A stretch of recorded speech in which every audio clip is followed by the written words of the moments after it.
Et alors que la sécheresse s'installe, des chercheurs britanniques viennent de localiser d'immenses réserves d'eau, équivalent à un quart de la Méditerranée. Explication Perrine Bonnet, Zvoni Thiébaut.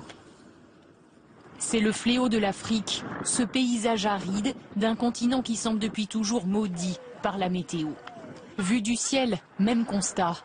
Du nord au sud, presque pas d'eau visible, pourtant elle est bien là, cachée. Des chercheurs anglais viennent de dévoiler ce chiffre. L'Afrique possède un trésor d'un demi-million de kilomètres cubes d'eau, l'équivalent d'un quart de la mer Méditerranée, 3 fois la mer Rouge. Sous la surface donc, l'Afrique ressemble à cela, un continent tout bleu. En bleu foncé, les plus grosses réserves, sous l'Algérie, la Libye, le Soudan, le Tchad, des pays qui souffrent pourtant le plus du manque d'eau.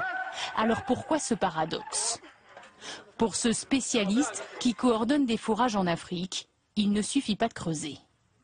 Entre avoir de l'eau dans le sous-sol et l'avoir dans un verre à la maison, il y a un chemin qui est très long.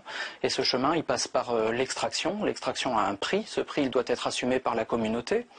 Et puis après, il y a la vente d'eau, évidemment. Et puis, il y a l'accès à l'eau en termes de distance. Quand ces réserves dites aquifères reposent quelques mètres sous le sol, elles sont polluées par l'activité humaine.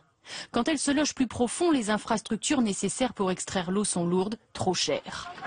Quoi qu'il en soit, les chercheurs anglais affirment qu'il y a assez d'eau pour développer dans les zones rurales ces petits puits nécessaires aux cultures.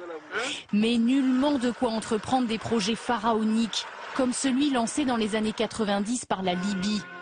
Un projet en train d'assécher pour toujours la plus importante nappe du continent.